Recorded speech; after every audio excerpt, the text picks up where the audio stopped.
जय सिया राम। प्रभु श्री राम की कृपा हमें चाहिए, श्री हनुमान जी की कृपा हमें चाहिए, तो भगवान शिव की कृपा भी बहुत आवश्यक है। श्री रामचरितमानस में गोस्वामी तुलसीदास ने लिखा है कि शिव द्रोही मम दास कहावा, सो नर मोहि सपने हूँ नहीं भावा।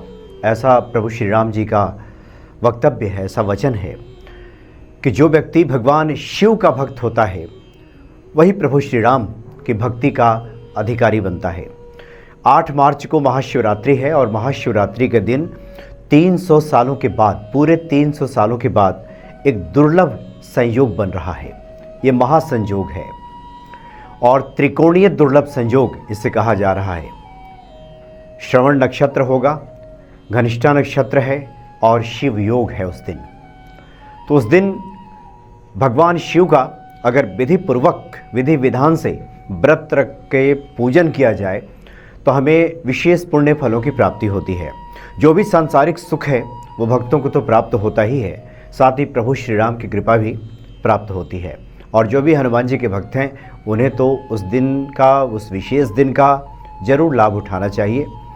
8 मार्च जिस दिन महाशिवरात्रि है, सुबह स्नान आदि क्रिया से निवृत्त होकर के भगवान शिव को तो आप जलाभिषेक करें ही, और साथ ही कुछ विशेष पूजन भी भगवान शिव का करें। पंचामृत से अगर भगवान शिव का उस दिन अभिषेक किया जाए तो विशेष फलों की प्राप्ति होगी। षोडशोपचार पूजन अगर हम कर सकें या किसी ब्राह्मण द्वारा हम करवा सकें तो फिर ये विशेष फल हमें प्रदान करेगा। अष्टाध्यायी का हम पाठ करें, रुद्र का पाठ करें तो इसमें भी हमें पुण्य फलों की प्राप्ति होती है। चूँकि 12 शिवरात्रियाँ कुल मिलाकर के साल में आती हैं और जिसमें इस महाशिवरात्रि का, जो कि 8 मार्च को है, इसका विशेष प्रयोजन होता है भक्तों को। और इस दिन अगर कोई भी हम पूजा पाठ पुण्य करते हैं तो विशेष फलों की प्राप्ति होती है। क्योंकि इसी दिन मध्यरात्रि को 12 ज्योतिर्लिंगों का प्राकट्य हुआ था और भगवान शिव और माता पार्वती का विवाह भी इसी दिन संपन्न हुआ था। इसलिए जो लोग गृह क्लेश से परेशान हैं, सांसारिक सुखों से वंचित हैं या सांसारिक सुखों को लेकर के वो दिक्कतों का अनुभव करते हैं, उनके जीवन में परेशानियां हैं, सांसारिक ऐश्वर्य सुख नहीं है, तो उस दिन विशेष उनको पूजा करनी चाहिए, माता पार्वती की भी और भगवान शिव की भी, तो विशेष फलों की प्राप्ति होगी और इस तरह के गृह क्लेश की स्थिति दूर हो जाएगी। क्योंकि सर्वार्थ सिद्धि योग भी उस दिन बन रहा है। तो सर्वार्थ सिद्धि योग में अगर भगवान शिव का हम व्रत करते हैं, महाशिवरात्रि का व्रत करते हैं, भगवान शिव का अभिषेक करते हैं तो परम सिद्धि की प्राप्ति होती है। अगर उस दिन स्नानादि क्रिया से निवृत्त होकर के हम व्रत रखें और साथ ही भगवान शिव के मंदिर में जाकर शिवलिंग पे अगर हम शहद से अभिषेक करें उस दिन तो ये ज़्यादा अच्छा रहेगा। इससे जीवन में हर प्रकार की समस्याएं दूर हो जाएंगी। दही से अगर अभिषेक किया जाए तो भगवान शिव का अगर दही से अभिषेक किया जाता है तो माता पार्वती तो प्रसन्न होती ही है, महालक्ष्मी की कृपा भी हमें प्राप्त होती है। जो आर्थिक तंगी, आर्थिक समस्याएं हैं वो दूर हो जाती हैं। इसलिए भक्तों को दही से भी स्नान कराना चाहिए भगवान शिव को। कुछ विशेष मंत्र हैं उस दिन अगर जप किया जाए, उसमें से बहुत सारे मंत्र हैं शिव जी का जो आप जपते हैं, लेकिन कुछ संतों से बातचीत हुई, कुछ विद्वजनों से बातचीत हुई तो एक महामंत्र है जो उस विशेष सुयोग के मौके पे अगर जपा जाए तो विशेष फल मिलेगा। ये माता पार्वती का भी मंत्र है, भगवान शिव का। ओम पार्वती पतये नमः, इस मंत्र का अगर कम से कम 108 बार जप किया जाए, एक माला का जप किया जाए तो ये बहुत अच्छा रहेगा और जो सांसारिक सुख है हमें प्राप्त होगी। परिवार में सुख शांति आएगी और पति पत्नी के बीच में इस तरह से जो मतभिन्नता रहती है, एक दूसरे में खींचातानी चलती है, वो भी इससे दूर होगी। और साथ ही माता पार्वती का एक मंत्र है और ऐसे लोगों के लिए है जो विवाह, जिनके जीवन में विवाह बाधा आ रही है, जो विवाह बाधा से खुद को मुक्त करना चाहते हैं, जो शीघ्र विवाह चाहते हैं और सबसे बड़ी बात कि जो मनचाहा विवाह चाहते हैं, जो प्रेम विवाह चाहते हैं, वो चाहते हैं कि उनके मनोनुकूल जीवन साथी मिले, उनके लिए भी विशेष शुभ दिन है महाशिवरात्रि का।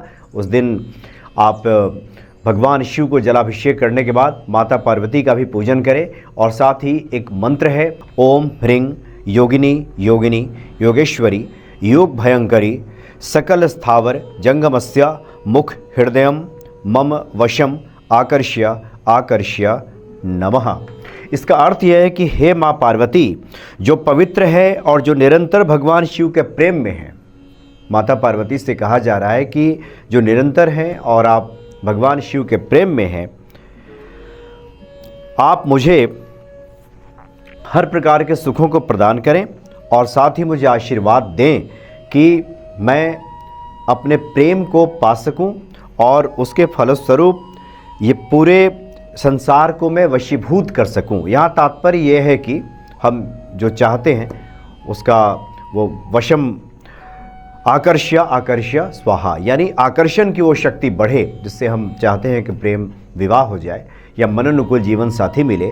तो ये इस महामंत्र में बताया गया है और 11 माला का जप इस मंत्र का करना है। तो जो ये मंत्र है, ओम ह्रीं योगिनी योगिनी योगेश्वरी योग भयंकरी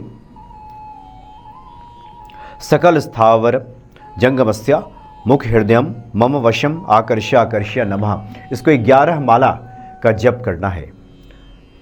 और रुद्राक्ष की माला से किया जाए तो ज़्यादा अच्छा रहेगा।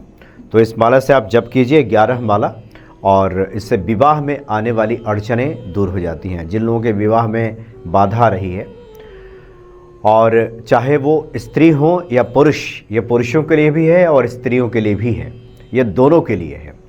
ये जो महामंत्र है, चाहे वो कन्या हो या वर हो, ये दोनों के लिए, दोनों ही इस महामंत्र का जप कर सकते हैं और भगवान शिव की कृपा प्राप्त कर सकते हैं। तो बड़ा विशेष दिन है, इसका हमें लाभ उठाना चाहिए। दिन में पूजा आदि तो करना ही चाहिए, और रात्रि में भी जागरण जितना संभव हो सके जागरण करके मंत्रों का जप करते हुए, इनमें से कोई भी मंत्र भगवान शिव का करके, और पूरे रात्रि अगर अखंड दीप भगवान शिव के सामने जलाया जाए तो फिर ये तो अति उत्तम है, और हर प्रकार की कामनाओं की सिद्धि के लिए ये बहुत आवश्यक है। तो 300 सालों के बाद जो ये महासंयोग बन रहा है महाशिवरात्रि के दिन, इसका आप लाभ उठाइए। और त्रिकोणीय दुर्लभ संयोग बन रहा है, सर्वार्थ सिद्धि योग बन रहा है। इस योग में अगर भगवान शिव को हम प्रसन्न करें तो प्रभु श्री राम की भी कृपा हमें प्राप्त होगी। जय सिया राम।